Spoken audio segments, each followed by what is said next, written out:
తాకట్లో ఉన్న మీ బంగారాన్ని విడిపించి ఆ రోజు ఆన్లైన్ రేటుకి కొంటాం. Sharma gold company.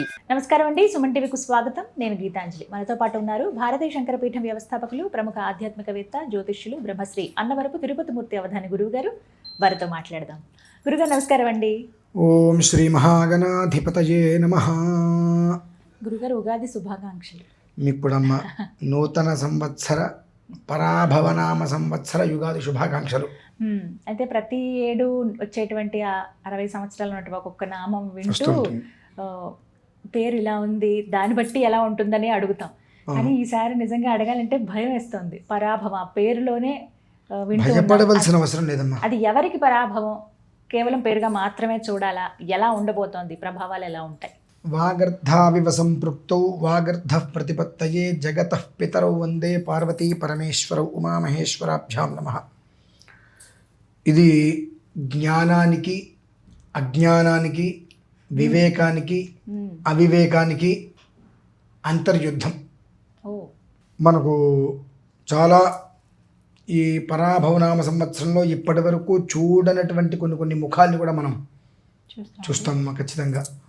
అంటే నర్మగర్భపు మనుషులు ఉంటారు చూసారా, వాళ్ళందరూ బయటపడతారు. అంటే దొంగ ఎక్కువ కాలం దాక్కోలేడు, ఏదో ఒక కక్కుర్తి మీద బయటపడిపోతూ ఉంటాడు. ఆ కర్మ కూడా మనం చూస్తూ ఉంటాం. సరే, ప్రధానంగా అమ్మ పరాభవనామ సంవత్సరం అనేటువంటి విషయాన్ని చూస్తే ఈ ప్రభవాది 60 సంవత్సరాల్లో 40వది పరాభవనామ సంవత్సరం. ఇది మీరు 1906, 7 ఒకసారి చూడండి, తర్వాత 66, 67 చూడండి, ఇప్పుడు 26, 27 చూడండి. ఆ రెండిట్లకు మించి మనకి ఇప్పుడు పరాభవం కలగబోతుంది. ఇందులో 2 మానవ కృతం ప్రధానంగా ఉంటుందమ్మా ఇందులో. ఎందువల్లనంటే నా చిన్నప్పుడు అంటే సుమారుగా ఒక 25 సంవత్సరాల క్రితం వరకు వెనక్కి వెళ్తే ఖగోళం ఏ రకంగా కనుక ఈ సంవత్సరం రాజు ఈయన ఇది ఇలా జరుగుతుంది అంటే అలానే ఉండేది. ఎందువల్లంటే ఖగోళాన్ని అనుసరించి గ్రహాలను అనుసరించి మనుషులు ప్రవర్తన ఉండేటువంటిది. పోను ఈ గ్రహాలు కూడా మనుషులు చేసే ప్రవర్తన బట్టి మారిపోతున్నాయి. అంటే అలానే ఉంది. అంటే అలా ఉంటుందంటే అమ్మా, గ్రహాలు ఎప్పుడు కూడా 2 దారులు ఇస్తాయి. నువ్వు ఈ దారిలో వెళ్ళు అని చెప్పవు. నువ్వు ఏ దారిలో వెళ్తున్నావో మంచిలో వెళ్తే నీకు మంచిగా అనుసరిస్తుంది, చెడు మార్గంలోకి వెళ్తే ఆ చెడు నీకు ప్రమాదాన్ని తీసుకొని వస్తుంది. కాబట్టి గ్రహాలు కూడా గట్టిగా విని పట్టుకొని ట్రా అనేటువంటి స్థితి చేయలేకపోతున్నారు. ఆ కలి ప్రభావం అంటారు చూసారండి, అది మనం పరాభవనామ సంవత్సరంలో గట్టిగా చూస్తాం, అందులో సందేహమేం లేదు. ప్రధానంగా మనం చూసుకుంటే బృహస్పతి రాజు, కుజుడు మంత్రి, వీళ్ళిద్దరు మంచి స్నేహితులు. అయితే బృహస్పతి వారికి బలం లేదమ్మా. మామూలుగా మనకు ఒక మనిషి జాతకంలో గురుబలం లేదంటేనే అయ్యో అనుకుంటాం. అటువంటిది రాజుగా ఉండి కూడా ఆయన అంతటి సమగ్రమైన బలస్థానంలో లేడు ఆయన. దీనికి ఒక్క మాటగా మనం చెప్పుకోవాలి అంటే 2 మిత్రులు, మంచి స్నేహితులు, అందరూ ఒకడు రాజయ్యాడు, రెండోవాడిని లాక్కొచ్చేస్తాడు. 2 శత్రువులు, ఒకడు రాజయ్యాడు, రెండోవాడిని తొక్కేస్తాడు. ఇది జరుగుతుంది అంతేనా? ఖచ్చితంగా. అజ్ఞానం అనేటువంటిది చక్కగా అభివృద్ధి జరుగుతుందమ్మా. మనం ఏదైనా చెబితే ఇది కాదు, ఇది కుదరదు, ఇది తప్పు అనేటువంటి స్థితే. ఎందువల్లంటే డబ్బు వస్తుంది అంటే, డబ్బు అవసరము, డబ్బు వస్తుంది అంటే అందరూ దాన్ని ఓటేస్తారు. కానీ ఇక్కడ ప్రధానంగా చూసుకోవాల్సిన ఉద్దేశం ఏంటంటే, ఏ గురువు కూడా ఏ శిష్యుడికి నీకు ఏది ఇష్టం రా అని చెప్పకూడదు. ధర్మం ఏదైతే చెప్పబడి ఉందో, శాస్త్ర ప్రమాణం ఏదైతే ఉందో దాన్ని వివరించాలి. అది ఎవరికి నచ్చదు కదా. నీకు అనర్థం జరగబోయింది కానీ నీకు మంచిది నాన్న, నువ్వు బాగుపడతావు అంటే ఎవరైనా వింటారు. అది అబద్ధమైనా వింటారు. నిజమైనటువంటిది నీకు ఇబ్బంది పడతావు అంటే అది వినరు. చెబితే వినకపోతే చెడితే చూడమని పెద్దవాళ్ళు ఇటువంటివి చూసే అంటారు. ఇది ఒక రకంగా చెప్పాలి అంటే అమ్మా, పూర్తిగా జ్ఞానం అజ్ఞానం అనేటువంటిది కొట్టుకోవడం అనేటువంటి స్థితి. దీని ప్రభావవశాత్తు మన ఒక దీంట్లో ఖగోళ స్థితిగా చూసినట్లయితే రాజకీయానికి సంబంధించి, సినిమా రంగానికి సంబంధించిన ప్రముఖులు కాస్త పేరు పొందిన వాళ్ళు శివైక్యం కూడా చెందుతారు, ఇందులో సందేహమే లేదు. తప్పదు, కర్మ ప్రారంభం అనేటువంటిది కబలించక తప్పదు. దానికి ఒక సమయం కావాలి. గురువు రాజు అయినప్పటికీ కూడా బలం అనేటువంటిది ఆయనకి సరిగ్గా లేదు. లేని కారణం చేత కుజుడు రక్తకారకుడు, బృహస్పతి దేవగురువు అయినప్పటికీ కూడా ఆయనకు బలం తక్కువగా ఉంది, బలహీన స్థానంలో ఉన్నారు. కనుక ఇప్పుడు ముఖ్యమంత్రి అనేటువంటి వ్యక్తి బలహీనంగా ఉంటే ఆ రాష్ట్రం ఏమవుతుందమ్మా? అంతే కదా. అది అంటే క్లుప్తంగా అర్థం కావాలి అంటే ఇంతకించి నేను వివరంగా చెప్తా, ఆయన అరిచారు, తిట్టారు, భయపెట్టారు అంటారు. కాబట్టి అర్థమయ్యే రీతిలో చెప్పాలని చెప్పి. గురుగారు, అయితే ఒక చిన్న ప్రశ్న అడగాలనుకున్నానండి. రాసుల పరంగా మనం మాట్లాడుకుంటాం ఎలా ఉంటుంది ఈ పరాభవనామ సంవత్సరం, అలా కన్నా కూడా చాలా మంది నక్షత్రాల పరంగా చెప్తారా? ఎందుకంటే రాశిలో 3 నక్షత్రాలు ఉంటాయి, అన్ని ఒకరికని అనుకోం కదా. నక్షత్రం పరంగా తెలియచేయండి అని చాలా మంది ప్రశ్న అడిగారు, అదే మీ ముందు ఉంచుతున్నాను. నక్షత్రాల పరంగా చూసుకుంటే వారికి ఏ విధంగా ఉంటుంది, ఏమైనా పరిహారం చేసుకోవాలా, ఇవన్నీ తెలియజేస్తారా? మీరందరూ జాగ్రత్తగా గుర్తుపెట్టుకోండి. పరాభవనామ సంవత్సరానికి సంబంధించి రాజు, మంత్రి, రసాధిపతి, నీరసాధిపతి వీళ్ళందరూ ఎవరైతే ఉన్నారో వాళ్ళు అనుసరించి ఏ నక్షత్రాలకి ఏ విధానం అనుసరించబోతుంది అనేటువంటి విషయాన్ని క్లుప్తంగా తెలియజేస్తున్నాను. జాగ్రత్తగా అర్థం చేసుకోగలిగితే మీ జీవితం మీకు అందులో సగం అర్థమైపోతుంది కూడా. విడిగా 12 రాశుల వారికి ఆ ఏ రాశిలో ఏ నక్షత్రాలని వాళ్ళకి ఏది ఉంటుంది కూడా చెప్తాం. కానీ ఇప్పుడు క్లుప్తంగా మాత్రం ఈ 9 గ్రహాలకి అధిష్టాన నక్షత్రాలు ఏవైతే ఉన్నాయో వాటికి వివరిస్తానమ్మా. తప్పకుండా. అశ్విని, మఖ, మూల వీరు కేతు మహర్దశలో జన్మిస్తారు. ఈ గురువు రాజు అవ్వడం కారణం చేత వీళ్ళకి ఒక రకమైనటువంటి అధిష్టాన యోగం అనేటువంటిది ఏర్పడుతుంది. అంటే నా అంతటి గొప్పవాళ్ళు లేడు అనేటువంటిది ఏర్పడి ఆవేశంతో, అహంకారంతో తీసుకున్నటువంటి నిర్ణయాలు ఏవైతే ఉంటాయో అది వాళ్ళ నాశనానికి దారితీస్తుంది. మళ్ళీ అది అంటే అట్లా, నేను ఒక కుందేలు పట్టుకున్నాను, దానికి కాళ్ళు లేవు కానీ చిరతపులి కన్నా వేగంగా పరిగెడుతుంది అంటారు వాళ్ళు. అంటే ఇక నా మాట నువ్వు విని తినాల్సిందే. కొంతమంది ఉద్యోగాలు చేసే వాళ్ళలో పై స్థాయి ఉద్యోగస్తులు ఉంటారు, వాళ్ళకి అంటే ఢం రాదు, కానీ కింద వాళ్ళందరినీ వాళ్ళు శాసిస్తానికి ప్రయత్నం చేస్తుంటారు. ఆ స్థితికి వెళ్ళి బోర్ల పడతారు. ఈ అశ్విని, మఖ, మూల వారు కూడా అదే పరిస్థితి ఉంటుంది. కాబట్టి సాధ్యమైనంత వరకు ఈ సంవత్సరాంతం, ఇవాళ ఒక రోజు కాదండి, ఎంత తక్కువగా మనం అధికారం చలాయించకుండా ఉన్నట్లయితే మనం నిలబడటానికి ఒక అవకాశం ఈ సంవత్సరానికి ఏర్పడుతుంది.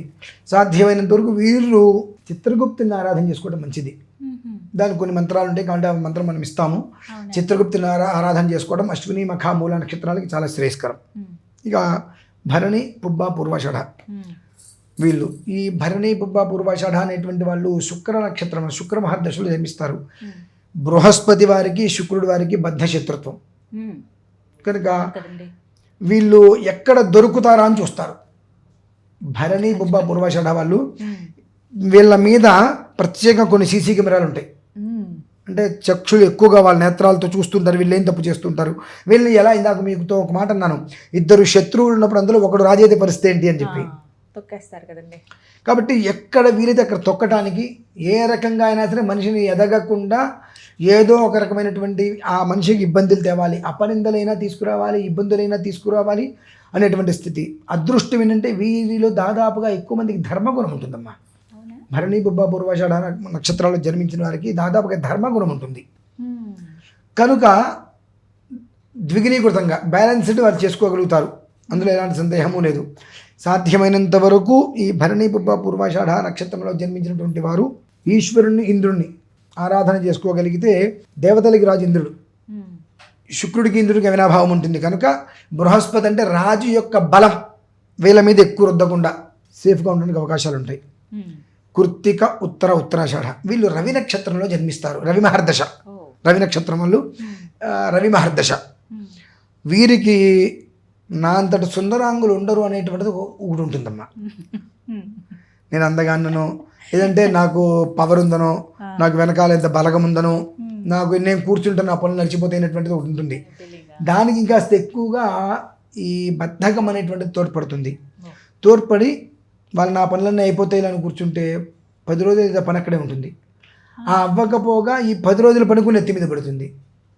నెత్తి మీద అపారమైన బరువు అనేటువంటిది వీళ్ళు చేతులారా స్వతసిద్ధంగా ఉండే విధానం వేరు.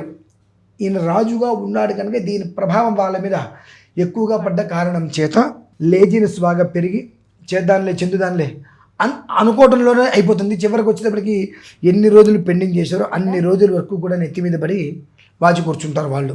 కాబట్టి సాధ్యమైనంత వరకు వీళ్ళు అగ్ని దేవుణ్ణి ఆరాధన చేయడం శ్రేయస్కరం. ఎందువల్లనంటే కృత్తిక అనేటువంటిది అగ్నితత్వం, మ్మ్. అందులోనది సుబ్రహ్మణ్య స్వామికి సంబంధించింది కూడా. మ్మ్. కదండి. అగ్ని ఉపాసన కనుక చేసినట్లయితే ఒక మోస్తరి, ఎందువల్లంటే ఆ వేడి తగులుతున్నప్పుడు వీళ్ళు ఆ వేడి వచ్చే లోపల తొందరగా పనిచేసేసుకుందాం అనేటువంటి స్థితి ఉంటుంది. కనుక ఆ లేజినెస్ పోయి అనుకున్న పని అనుకున్న టయానికి జరిగిపోవాలనుకుంటే అగ్నిహోత్రుని ఆయన ఉపాసించడం మీరు చాలా. అంటే ఇవి సాధారణంగా దొరికేవి కాదు కాబట్టి మీకు ఫోన్ చేస్తే ఆ మంత్రాలు నేను రికార్డ్ చేసి ఇవ్వగలను, ఇబ్బంది ఏం లేదు.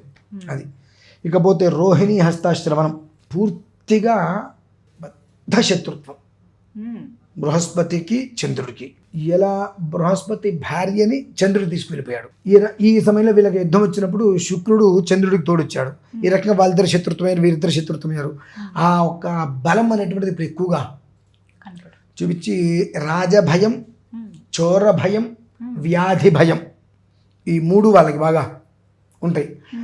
కోర్టులు, పోలీసులు, పోలీస్ స్టేషన్లు అనేటువంటివి ఎక్కువగా ఉంటూ ఉంటాయి. రుణమూలంగా దాక్కోవాల్సిన పరిస్థితి వస్తుందమ్మా. మనం ఎక్కడున్నామో కూడా ఎవరికి చెప్పకుండా ఫోన్ స్విచ్ ఆఫ్ చేసేసుకొని కుటుంబాల మధ్య ఇబ్బందులు వచ్చి దంపతులు విడిపోయే పరిస్థితులు అవి ఈ రోహిణి హస్తాశ్రవణం చాలా అత్యంత జాగ్రత్తగా. ముందు నుయ్యి వెనక గొయ్యి అంటారు కదండి, ముందు నుయ్యి వెనక నుయ్యి. ఆ నుయ్యిలో మొత్తం అంతయు కూడా ఇంగ్లీష్ ముళ్ళులు అంటారు, సన్నసన్నవి. ఆ ముళ్ళతోటి కంపలతోటి అందులో పడ్డామా ఇక ఒళ్ళంతా రకరకాలుగా మనకు గాయాలైపోతాయి. అటువంటి స్థితి రోహిణి హస్తాశ్రవణానికి ఉంది.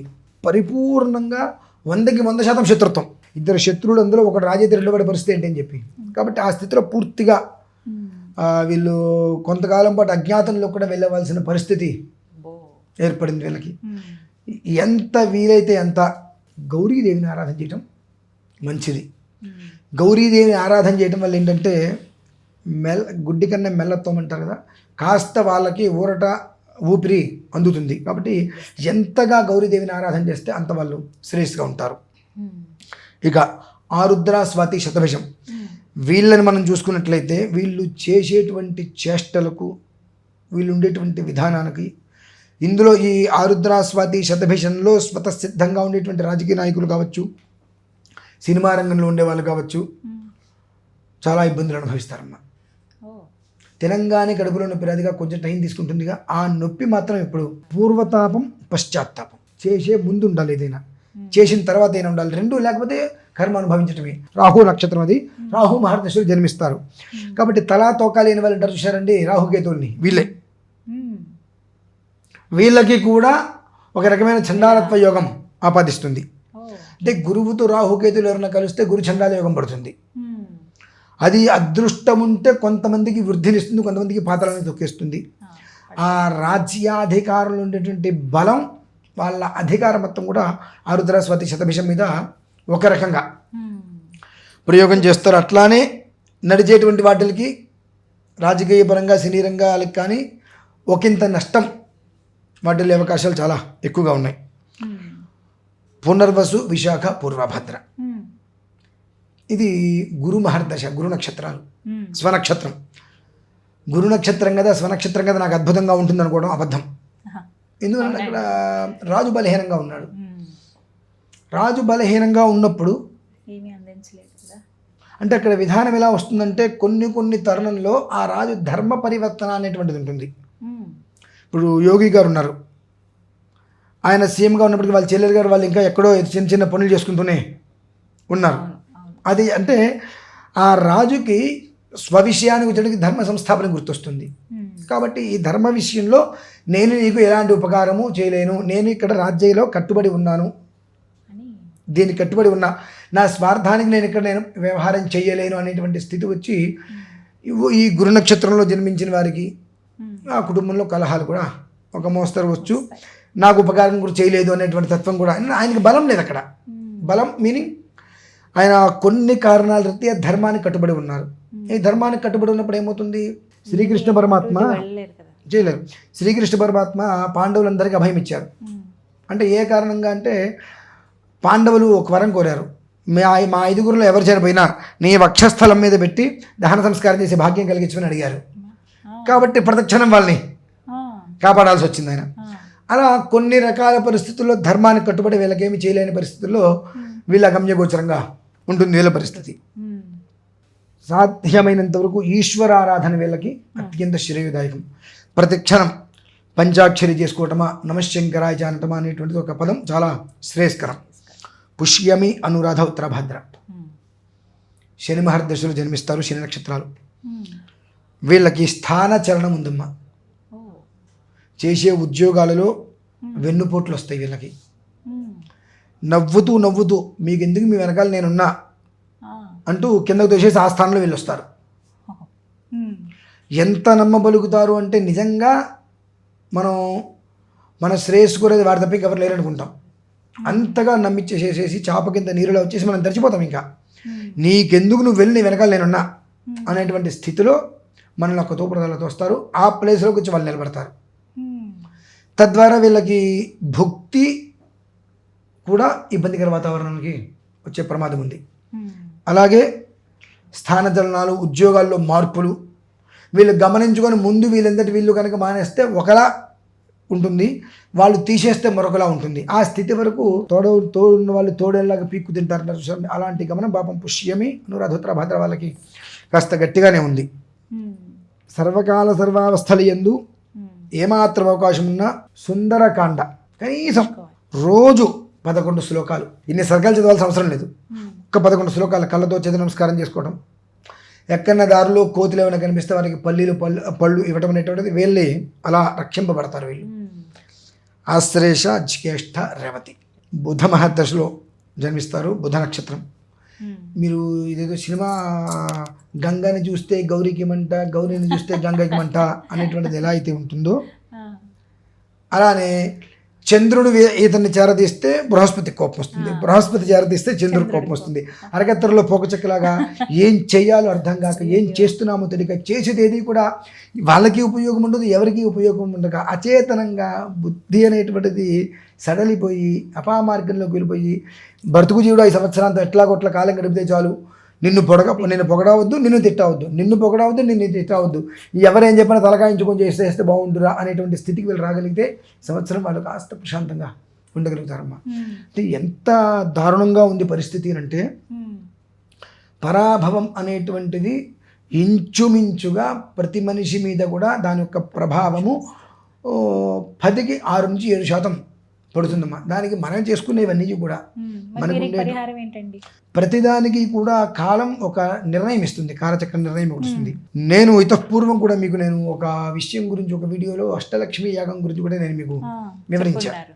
దానికి దీనికి సంబంధం ఏంటండి అంటే కాలచక్రం అంటారమ్మా దీన్ని. అంటే భగవంతుడు ఒకటి మనకు కలుపుతున్నాడు అని అంటే వాడు పిచ్చుడే కలపడు. మనం పిచ్చి వాళ్ళగా దానికి దీనికి సంబంధం ఏంటని మనం అనుకుంటాం. ఆయన ప్రతిదానికి ఒక కమ్యూనికేషన్ చేస్తున్నాడంటే కారణం ఉంటుంది.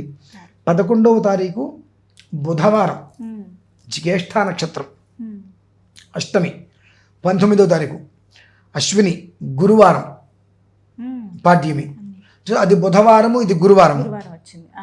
కాబట్టి ఇక్కడ 8 రోజులు తేడా మధ్యలో ఖచ్చితంగా కాలచక్ర నిర్ణయం అన్నాం. అష్టక వర్గులు అని చెప్పి కొన్ని ఉంటుంటాయి. ఈ 8 అనేటువంటిది ఎంత అద్భుతంగా మనిషి జీవితం మీద ఉపకారంగా ఉంటుంది, ఉపయుక్తంగా ఉంటుంది అనేటువంటిది దీన్ని చూస్తే మనకు కొన్ని అర్థమైపోతాయి. 8 అంటే మన 8 ఆయుష్ని ఇచ్చేది, ఆరోగ్యాన్ని ఇచ్చేది, ఐశ్వర్యాన్ని ఇచ్చేది, ఐశ్వర్యాన్ని తీసేసేది, ఆయుష్ని తీసేసేది, ఆరోగ్యాన్ని తీసేసేది. ఆ 8 ఇచ్చేది, పుచ్చుకునేది 2 ఆ 8. ఆ 8 అనేటువంటిది అంత యోగవంతమైంది కనుక భగవంతుడు నాకు అదే అనిపిస్తుంటుంది. ఒక్కోసారి రాస్తూ చదువుతూ ఉంటున్నప్పుడు అసలు యుగాదికి అష్టమికి సంబంధం ఏంటంటే అష్టమి నుంచి 8వ రోజు. ఇటు బుధవారం అయితే అది గురువారం అయింది. ఆ వర్గ విధానంలో మనిషి యొక్క బుద్ధిని చాంచల్యం వైపు నడవకుండా చిత్తశుద్ధినిచ్చి బుద్ధి యందు బృహస్పతి సములు అని చెప్పి రాముడు వారిని అంటూ ఉంటారు.